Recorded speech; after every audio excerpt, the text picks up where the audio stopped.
Good morning, students. Today we will discuss about types of plan. There are two types of plan.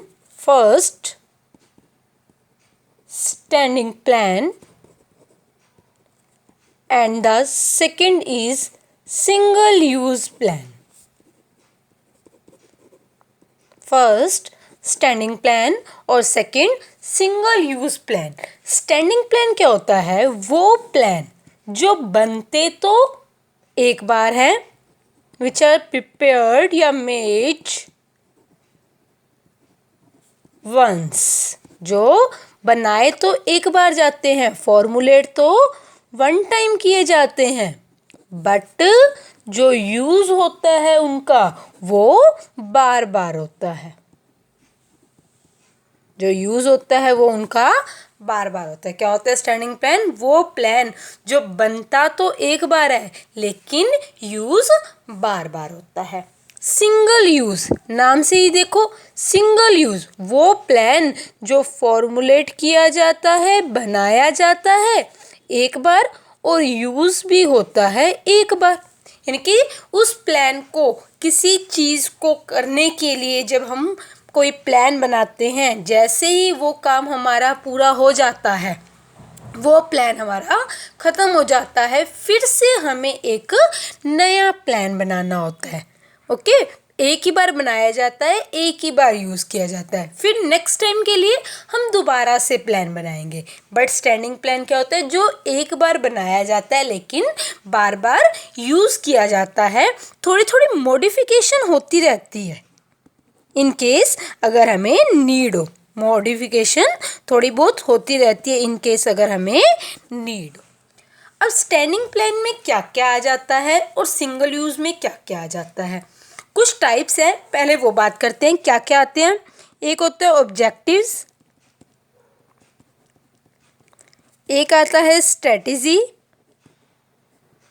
एक आता है policy, एक आता है प्रोसीजर, एक आता है method, rule, budget, programme. Okay, तो ये कुछ हैं, टाइप्स हैं किसके? प्लान के. कौन कौन से? Objective, strategy, policy, procedure, method, rule, budget, programme. अब ये जो लास्ट के टू हैं, बजट और प्रोग्राम, ये आते हैं सिंगल यूज में. किस में आते हैं? सिंगल यूज में. और जो मेथड है, रूल है, पॉलिसी है, प्रोसीजर है, ये सब आ जाते हैं किस में? स्टैंडिंग प्लान में. किस में आ जाते हैं? स्टैंडिंग प्लान में. मतलब बनते तो एक बार है और यूज बार बार होते हैं. अब बच गए ये दोनों. कौन कौन से? ऑब्जेक्टिव और स्ट्रेटेजी. ये एक ऐसे प्लान है जो ना तो इसमें आते हैं ना ही इसमें आते हैं, तो इसको हम बोलते हैं neither standing nor single use. Neither standing nor single use plan. तो एग्जाम में कई बार क्वेश्चन पूछा जाता है which type of plan is neither standing nor single use. तो कौन सा हो गया? ऑब्जेक्टिव और स्ट्रेटेजी. ओके, अब जो ये टाइप्स हैं इसको हम वन बाय वन डिस्कस करते हैं. फर्स्ट आ जाता है हमारा ऑब्जेक्टिव. क्या आता है? ऑब्जेक्टिव. ऑब्जेक्टिव क्या होता है तुम्हें पता ही है. These are those end point. These are those end point होते हैं जिसको अचीव करने के लिए हम क्या करते हैं? वेरियस एक्टिविटीज करते हैं. These are those end point for which various activities are performed. For which various activities are performed. और ये क्या होते हैं? न्यूमेरिकली एक्सप्रेस किए जाते हैं. किसमें एक्सप्रेस किए जाते हैं? न्यूमेरिकली. किसमें? न्यूमेरिकली एक्सप्रेस किए जाते हैं. और इन ऑब्जेक्टिव को, इन एंड पॉइंट को हमें एक पर्टिकुलर टाइम पीरियड के अंदर अचीव करना होता है. एक पर्टिकुलर टाइम पीरियड के अंदर हमें अचीव करना होता है. और जो ऑब्जेक्टिव सेट किए जाते हैं वो मेनली कौन सेट करता है? Top level. कौन सेट करता है? टॉप लेवल मैनेजर सेट करते हैं. टॉप लेवल मैनेजमेंट सेट करती है। क्या बताया? ऑब्जेक्टिव। ऑब्जेक्टिव वो एंड पॉइंट होते हैं जिसके लिए हम डिफरेंट डिफरेंट एक्टिविटीज़ करते हैं। नंबर्स में एक्सप्रेस किया जाता है। एक पर्टिकुलर टाइम पीरियड में हमें उस ऑब्जेक्टिव को अचीव करना होता है और मेनली जो टॉप लेवल मैनेजमेंट है वो ऑब्जेक्टिव सेट करती है। जैसे एग्जांपल हम लेकर चलते हैं कि नेक्स्ट मंथ में हमें 50 लाख की सेल करनी है। नेक्स्ट ईयर हमारा जो प्रॉफिट है वो 1 करोड़ होना चाहिए नेक्स्ट मंथ, यानी कि एक पर्टिकुलर टाइम पीरियड हो गया। नेक्स्ट ईयर यानी कि 1 ईयर हो गया, प्रॉफिट 1 करोड़ होना चाहिए, सेल 50 लाख होने चाहिए। मेरा ऑब्जेक्टिव है मुझे 100 मार्क्स लेने हैं। तो ये सारे क्या है? नंबर्स में एक्सप्रेस किए जा रहे हैं। तो इसे बोला जाता है कि वो एंड पॉइंट जिसके लिए हम डिफरेंट डिफरेंट एक्टिविटीज करते हैं। ओके, उसके बाद आता है हमारा स्ट्रेटेजी। क्या जाता है? स्ट्रेटेजी। अब स्ट्रेटेजी क्या होता है कि ऑब्जेक्टिव को अचीव करने के लिए, स्ट्रेटेजी क्या होता है? ऑब्जेक्टिव को अचीव करने के लिए हम कुछ प्लान बना देते हैं according to environment, according to competitor. It is a comprehensive plan. It is a comprehensive plan which we made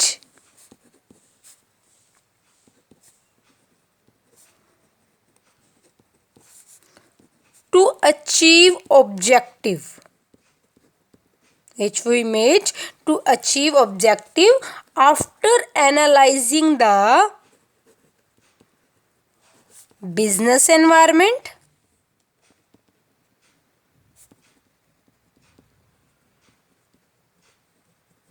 and competitor. कि कॉम्पिटिटर को देखते हुए हम प्लान बनाते हैं ऑब्जेक्टिव को अचीव करने के लिए। जैसे क्या है, हमने कहा नेक्स्ट मंथ में हमने सेल करनी है 50 लाख। अब 50 लाख की सेल करनी है, यानी कि हमने अपनी सेल को अप करना है, राइज करना है, इंक्रीज करना है। अब हमने देखा कि हमारा जो कॉम्पिटिटर है वो क्या कर रहा है, बाय 1 गेट 1 फ्री का ऑफर दे रहा है। अगर वो ये कर रहा है तो क्या हमारी सेल, हमारा ऑब्जेक्टिव अचीव होगा? नहीं होगा ना। तो कॉम्पिटिटर को देखते हुए हम प्लान बनाते हैं कि कैसे हम अपने 50 लाख की सेल का ऑब्जेक्टिव अचीव करें। हम क्या करेंगे, हमने जो प्रोडक्ट का प्राइस था 10 था उसको 9 कर दिया या 8 कर दिया, यानी कि हमने ये देखा हमारा कॉम्पिटिटर क्या कर रहा है, फिर उस अकॉर्डिंग हम क्या कर रहे हैं। जैसे क्या है, आपको पता है क्लास में भी कंपटीशन होता है, कॉम्पिटिटर्स होते हैं। अब आपका टारगेट है 100 मार्क्स लेना, आपका एक और फ्रेंड है वो भी आपकी तरह इंटेलिजेंट है।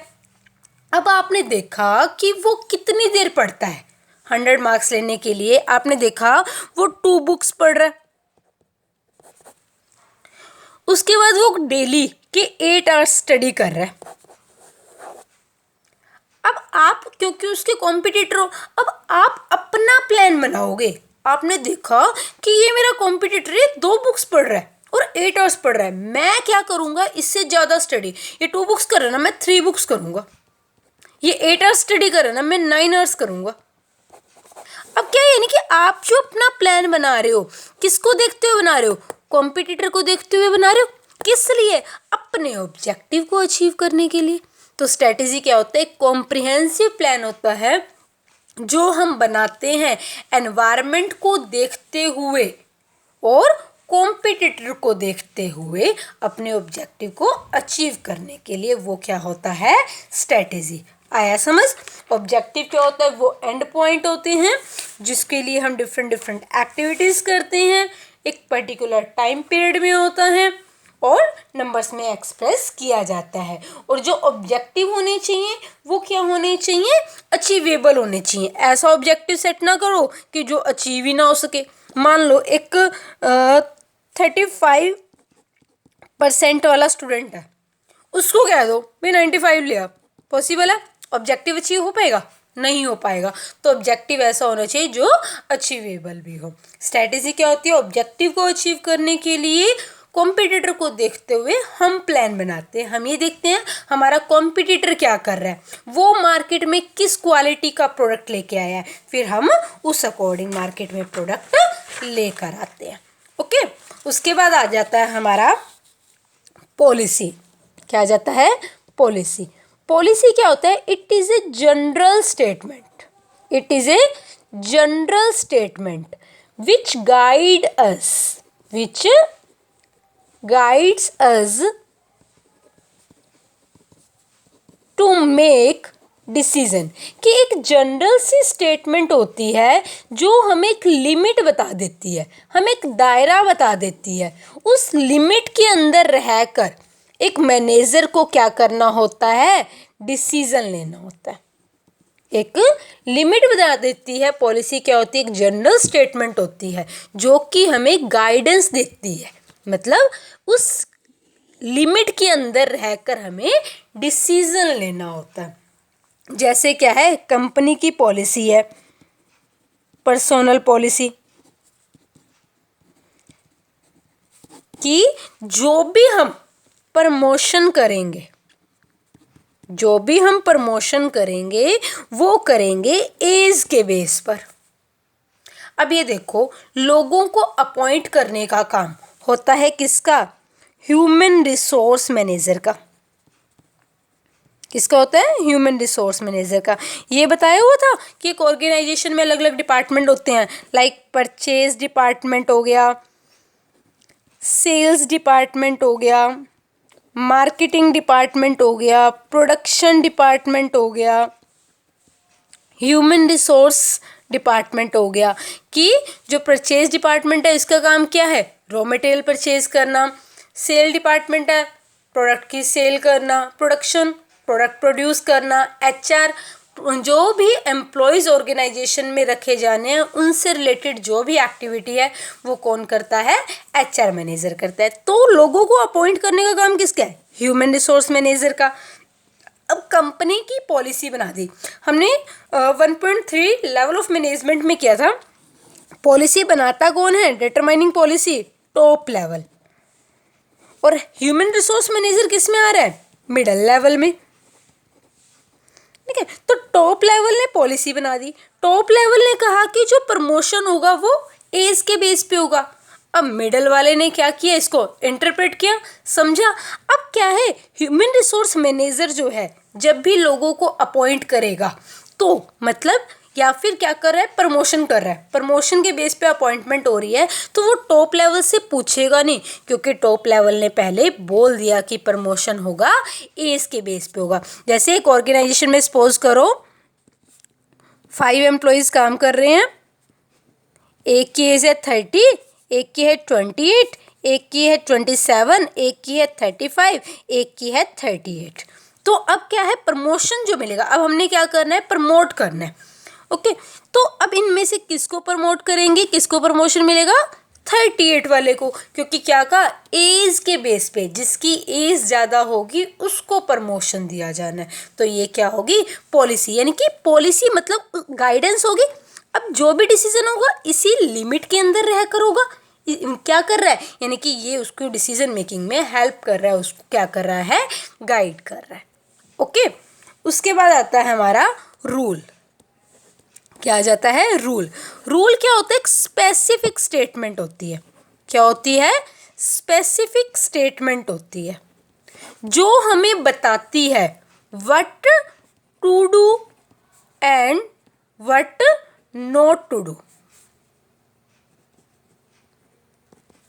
क्या करना चाहिए और क्या नहीं करना चाहिए। ये क्या होती है? एक स्पेसिफिक स्टेटमेंट होती है what is to be done and what is not to do या नॉट टू बी डन, कि क्या करना चाहिए और क्या नहीं करना चाहिए। इन केस अगर कोई उस चीज़ को मतलब ना करने वाली चीज़ को करेगा तो उसके ऊपर क्या होगी? पनिशमेंट होगी। जैसे कहा no smoking in the factory, no smoking in the factory. तो ये क्या है, एक रूल है, मतलब कोई अगर इस रूल को तोड़ेगा तो क्या होगा, उसको पेनल्टी देनी होगी, उसको फाइन देना होगा। कंपनी ने ये क्या बना दिया, रूल बना दिया। या फिर कंपनी ने ये रूल बनाया कि इन केस अगर कोई पर्सन विदाउट इंफॉर्मेशन एब्सेंट हो जाता है तो उसकी 2 डेज की सैलरी डिडक्ट होगी, उसकी 2 डेज की सैलरी डिडक्ट होगी। मतलब ये क्या है, रूल है कि आप अगर एब्सेंट होते हो तो पहले आपको इन्फॉर्म करना होगा। अगर आप इस चीज़ को फॉलो नहीं करते, आप इन्फॉर्म नहीं करते, तो आपकी 2 डेज की, अब एब्सेंट तो वो 1 डे रह रहा है, लेकिन आपकी सैलरी जो डिडक्ट होएगी, अगर आप विदाउट इन्फॉर्मेशन एब्सेंट रह रहे हो तो आपकी जो सैलरी डिडक्ट होएगी वो कितने डेज की होएगी, 2 डेज की। आया समझ क्या क्या हमने किया। स्टैंडिंग प्लान जो एक बार बनते हैं बार बार यूज़ होते हैं, सिंगल यूज़ जो एक बार बनते हैं एक ही बार यूज़ होते हैं। तो ये थे टाइप्स प्लान के। उसके बाद जो ऑब्जेक्टिव और स्ट्रेटेजी है वो neither standing nor single use में आ जाता है। Policy, procedure, method, rule standing के अंदर आ जाते हैं। बजट और प्रोग्राम सिंगल यूज़ में आ जाते हैं।